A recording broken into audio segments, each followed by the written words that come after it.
Welcome to Brave Healer Productions. It's time to experience what's possible.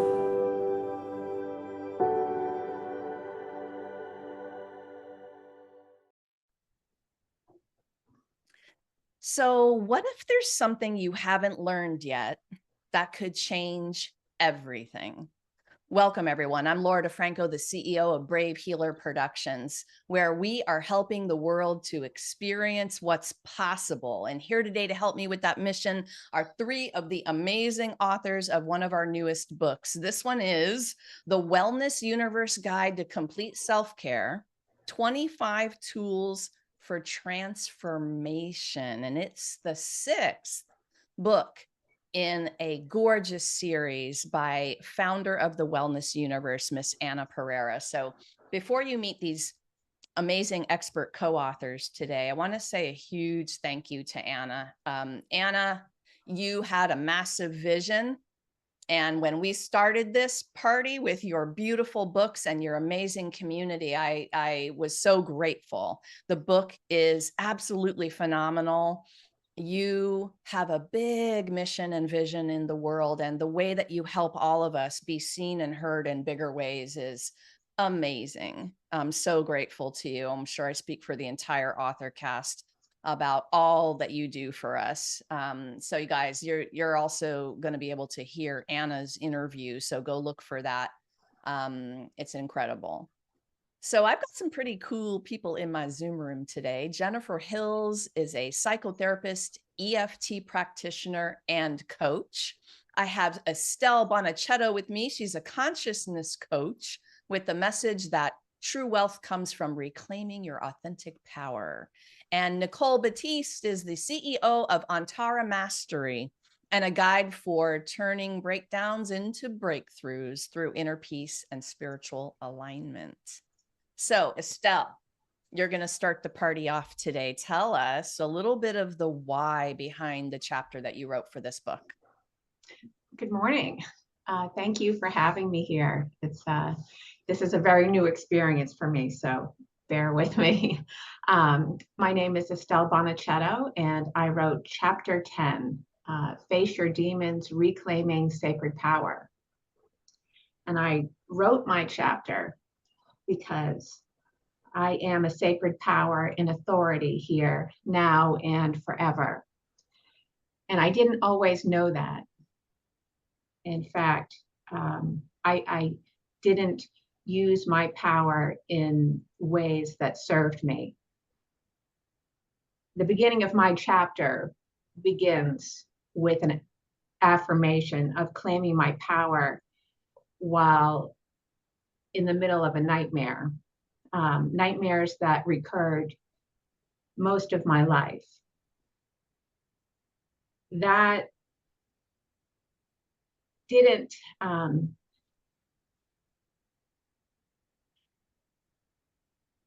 excuse me. If I knew myself as a sacred power when I was younger, I wouldn't have experienced the dread that I experienced that resulted in those recurrent nightmares. It was many years later, through different spiritual practices, that I was able to find myself and sever the agreements and definitions that didn't honor me.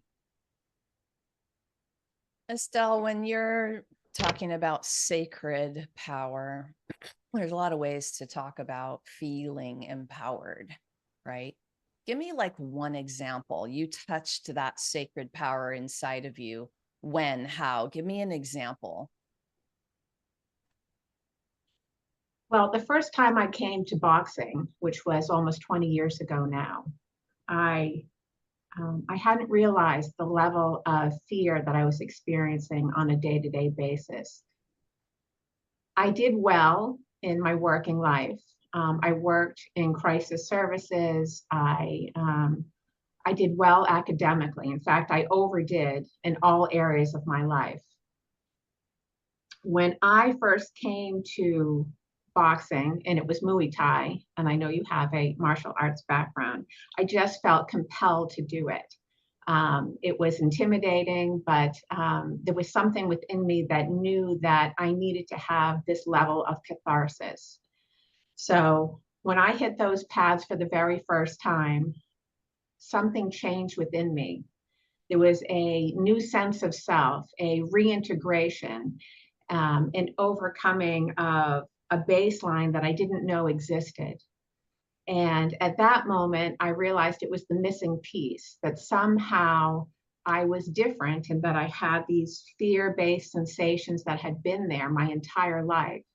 And being disconnected from that part of me that knew differently, um, I wasn't completely integrated. So from that point, I set my intention to do whatever I needed to do to acquire the skills, to introduce it to people like myself who I knew needed it the most. I offered it for free at recovery centers and for women's crisis services. And that was the very beginning of the journey. It has since transformed. And I did the thing. I offered somatic therapy practices in my own form of boxing for many, many years.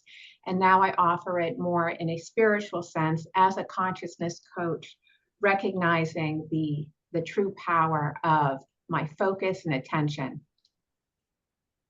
Thank you, Estelle. You're welcome. Thanks for saying yes to this project, for being Thank here you. today. So before we move to our next author, I resonate, of course. I do have a martial arts background, and that was a transformation, and it definitely was an incredibly powerful one. And getting into my body like that, I know Estelle understands everything that I'm saying about it. Getting in there and really dealing with the feelings of fears. This is so transformational. So I love how we kicked this off today in this 25 tools for transformation. Any one of these chapters, y'all, any one of them could be something that changes your whole life. Like, that's how cool this book is, right?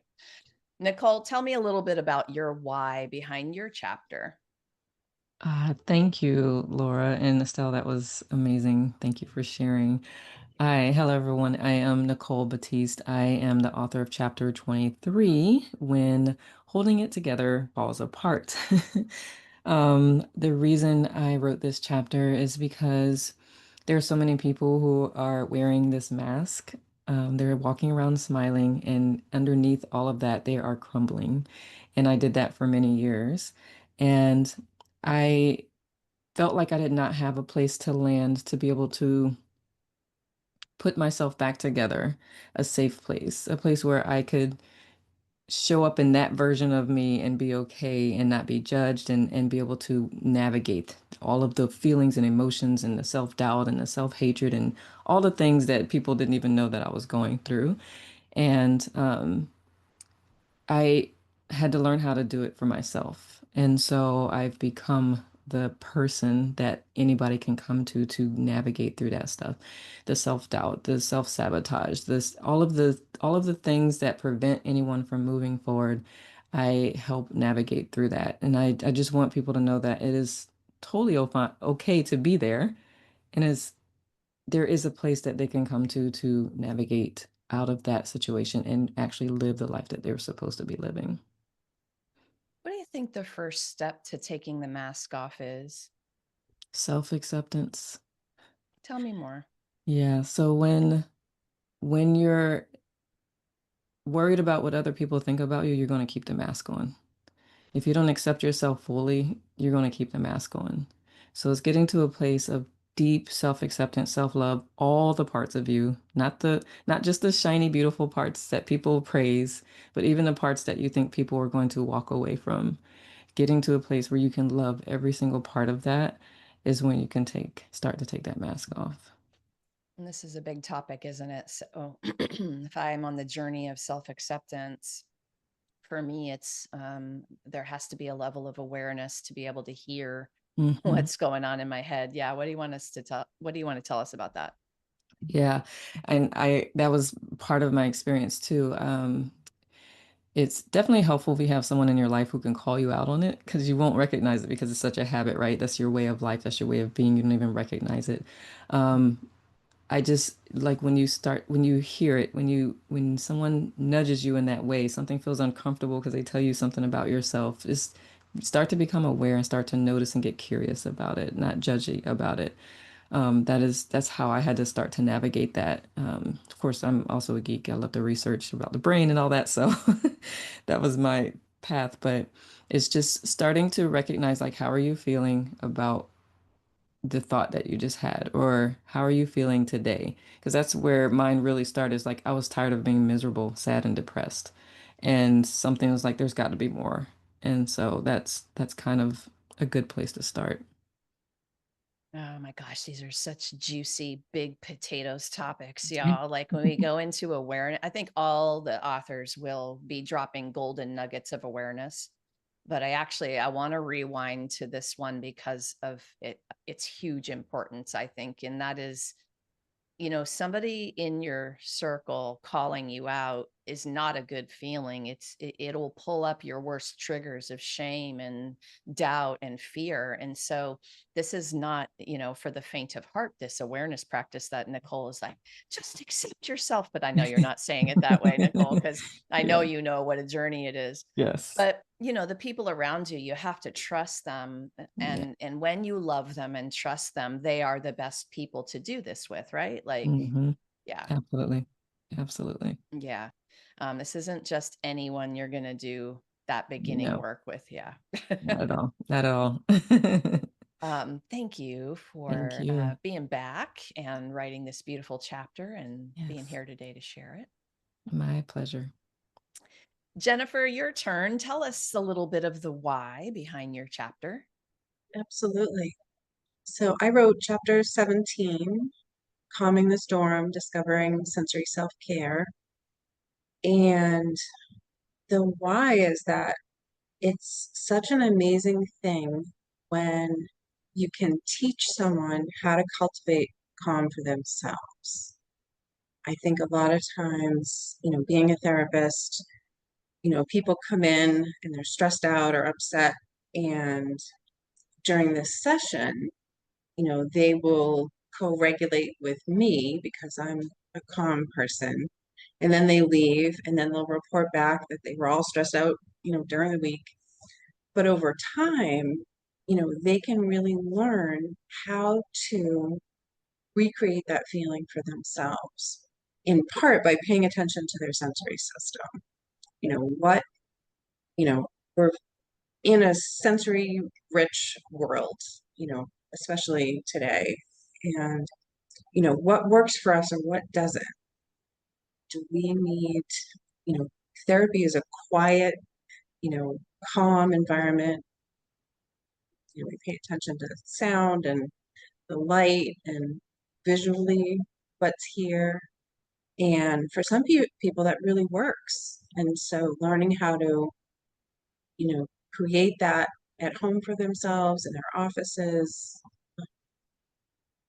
what smells are calming, what tastes are calming. And those are things we can repeat and just make part of our daily life. And again, awareness, so, being aware somatically, like, what does it feel like when I'm stressed out? What does it feel like when I'm calm? And what are the ingredients that help my particular nervous system to get there?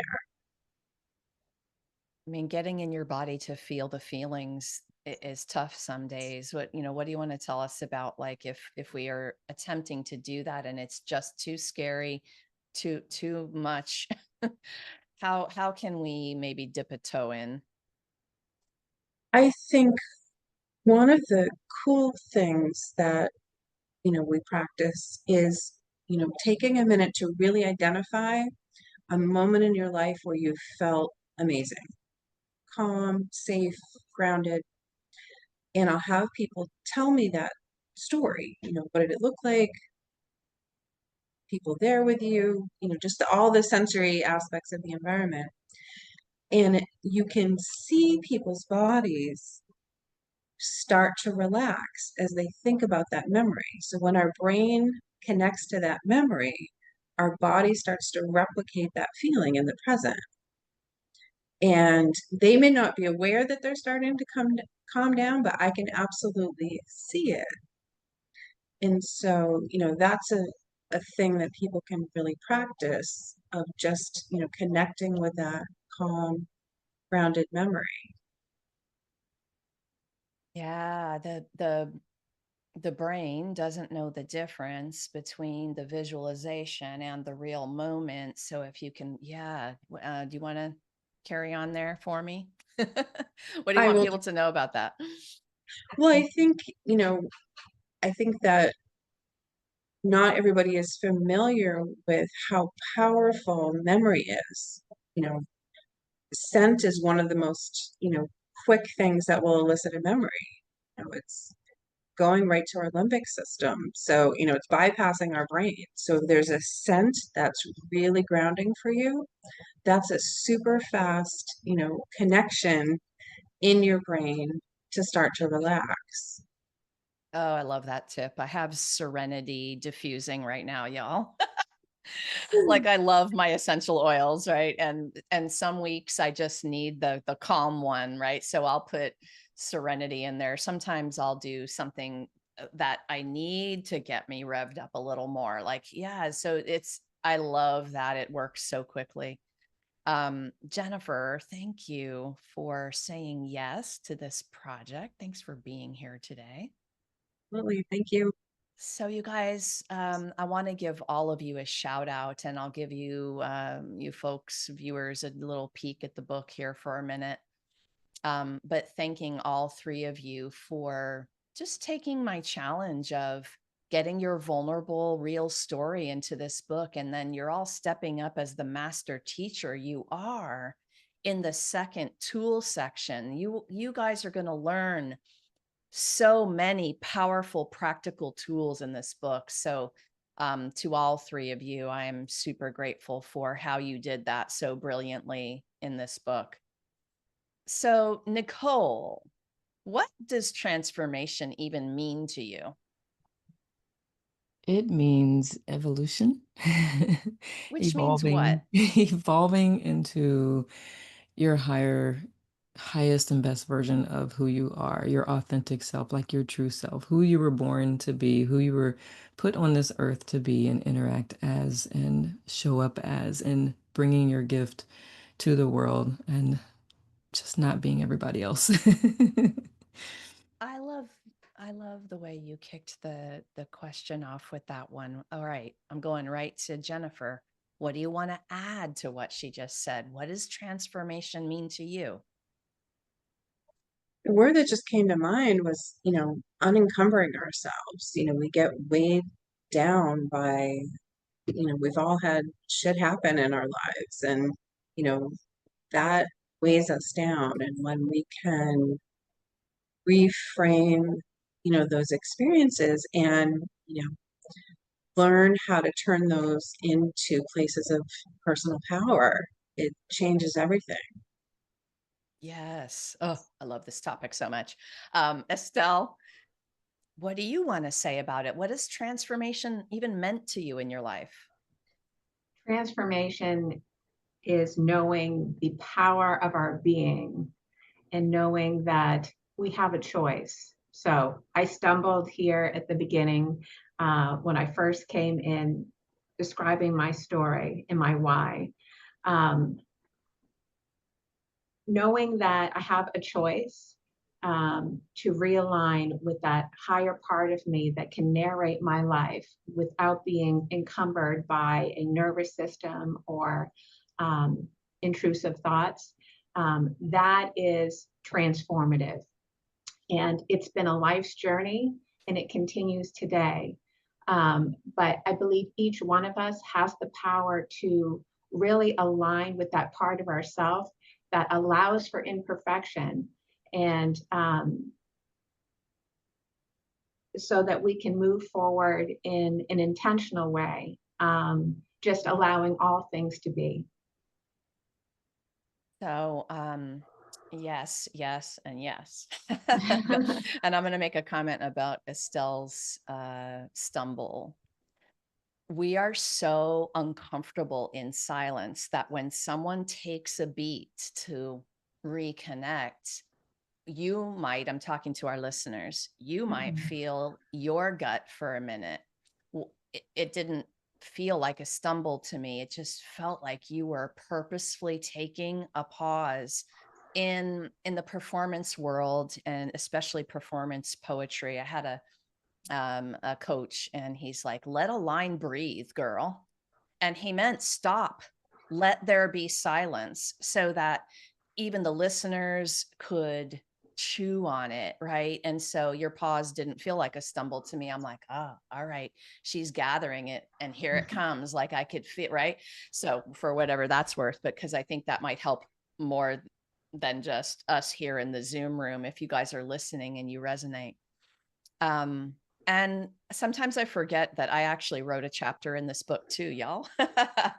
I wrote Write Your Dream Life, WRITE, right? So transformation for me, I'm going to tell it in a story.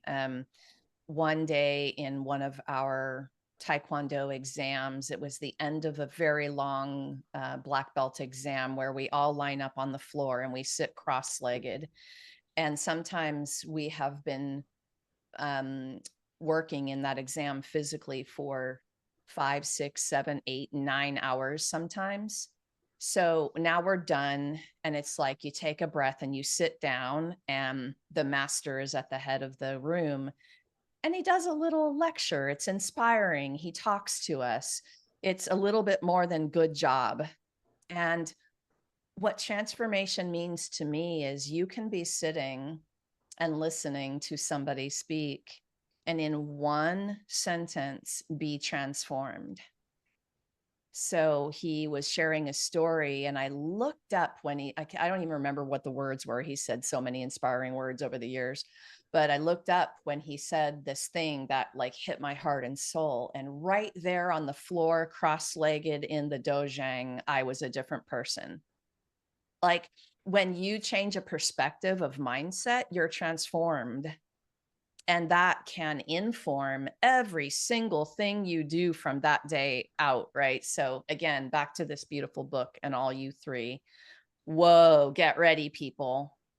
Because not only one sentence of their story or tool, but then the practical experience that they're guiding you through in that tool section, these are phenomenal books. I'm so proud of you all, and also Miss Anna for getting this together. Jennifer, what's the most important thing you want people to know about discovering sensory self-care? Well, I think in line with what you just said, Laura, when we do something once, it's the beginning of a new neural pathway. So, you know, even just practicing something and seeing how we feel provides, that potential for change. And paying attention to, in my chapter, I go through each of our sensory systems and just really paying attention to, what does that feel like to me? If I'm listening to, a certain tempo of music, what does that do to my body? And, if that works for me, make it part of your life. And that changes our brains and changes how we feel. Which can change everything. I Absolutely. get very excited about these topics. It's like, yeah, and all of you today, I love how the universe puts you together for these interviews too, because you're all complementing each other and helping, people realize like, yeah, this is the awareness. With awareness, we get a choice, and having a choice is a pretty badass thing to have. Estelle, what's the most important thing you want people to know about reclaiming their sacred power? That they don't need to be perfect. um, and it can be a slow process of allowing all to be as it is. It doesn't have to be perfection, that at any given moment you can breathe through whatever resistance is coming up, anything that is hard, and not brace against it, just with a breath, allowing what is undesirable to leave, to be curious about yourself and what is occurring at any given moment, and just bringing it higher, just being curious from a higher perspective, lovingly and compassionately, that in and of itself um, can make the quality of life better. That we are very, very powerful in our focus and our attention. And so at any given moment, we have the choice to check in with ourselves and decide whether our attention and focus is feeding that which we most desire, or if it's something that we want to flip on its head and redirect. Moment by moment, we can create a different reality. And the information that we receive through our nervous system that tells us that something is undesired is the opportunity to create a new narrative of what we would prefer to see. And from that place, we can feed and amplify with the power of our attention, thoughts, and emotions, and bring forth, really turn it on its head and bring forth a new reality for ourselves and impart a greater good. Yes. I'm going to rewind for all of you to curiosity is an awareness superpower. So if you can move from judgment to curiosity a little faster, you're going to be on the path way faster. I love the curiosity piece of that, Estelle. All right, Nicole, we want to hear the most important thing you want to share with us about that thing we do when everything is falling apart and we're trying to hold it all together. The biggest thing is there is no one way it all looks like, right? There's no blueprint of what it looks like to transform from that. The middle part of becoming where you're when you're on between you noticing this is not who I want to be and that's who I want to be, that middle part is the part that it doesn't get addressed very often. And so there is no set way of what that looks like. And that there is an inner wisdom in there that is waiting to be heard and tapped into. And that's when mostly that messy part is where you get to reintroduced to that wisdom that may have been faint before. So I just want to encourage people to just really listen, tap, like you just said, Laura, no judging, getting curious. And that's where like that sense of self will increase, that sense of trust, that self-acceptance will start to become stronger. It's a muscle. It's something that can be cultivated. So that's what Yes. comes to mind. Yes. Thank you. Oh my gosh. Yes. With an exclamation point for all of you today. Nicole, Jennifer, Estelle, thank you so much for what you do in the world and for being here today to share it with everyone. Listeners, this is way more than a book. You may have heard something today that gave you the goosebumps or started to make you curious, right? This is a generous community of experts, and they are waiting for you to ask the question, reach out for support, carry on the conversation. Come on down to the show notes. I have everybody hooked up with their websites, and they're waiting for you to reach out, right? Don't let reaching out be the hard thing anymore. We have this incredible, generous community to grab your hand and pull you down the path a little bit if that's what you need. So we also hope that you hop over to Amazon and grab your copy of the Wellness Universe Guide to Complete Self-Care 25 Tools for Transformation. We've got the link down below for you to grab the book. And lastly today, everyone, remember your words will change the world when you're brave enough to share them. So it is time to be brave. See you next time, everyone. Ciao. Mhm.